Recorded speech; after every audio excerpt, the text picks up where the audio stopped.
Buongiorno, oggi parliamo della villa Centanin di Stanghella, in provincia di Padova. La villa si trova al centro del paese, sul lato ovest della piazza principale, davanti alla chiesa parrocchiale di Santa Caterina d'Alessandria.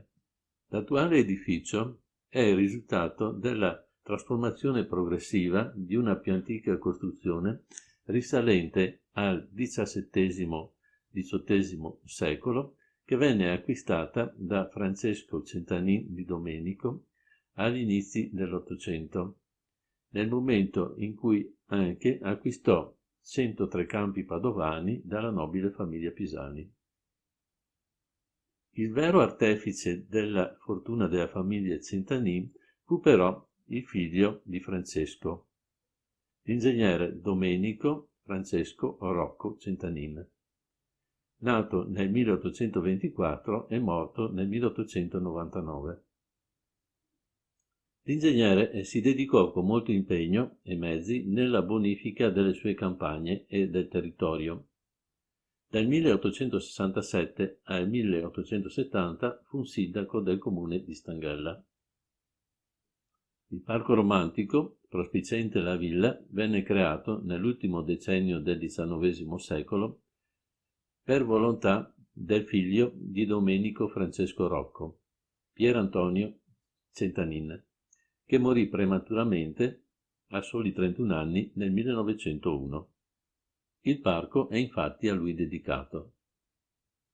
Importante fu pure l'intervento nella villa, fatto agli inizi del Novecento, dal fratello di Pietro Antonio, Pietro Luigi Centanin, che fu sindaco di Stanghella dal 1914 al 1920.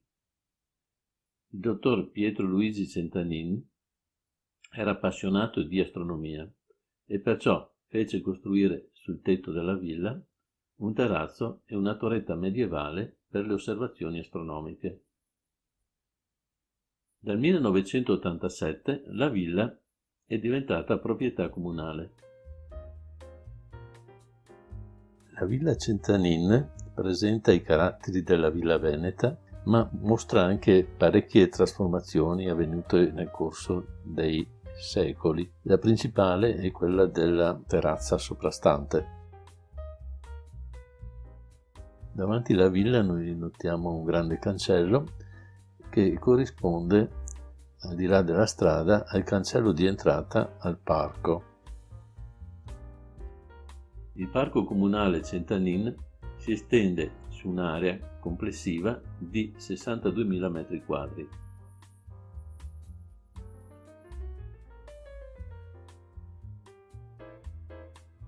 Dalla balaustra si scende verso un sentiero ombreggiato di piante ad alto fusto.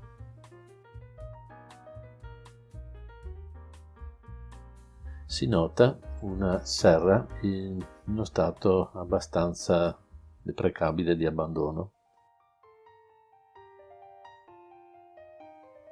Il parco è dotato di panchine lungo i sentieri.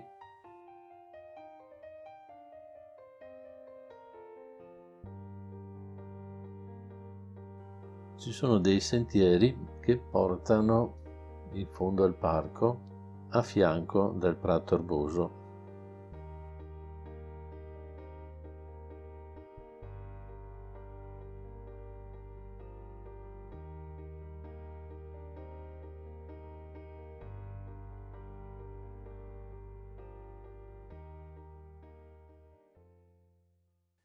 In fondo al parco noi troviamo un laghetto che sicuramente ha conosciuto tempi migliori. È un laghetto circondato da collinette, immerso in una ricca vegetazione.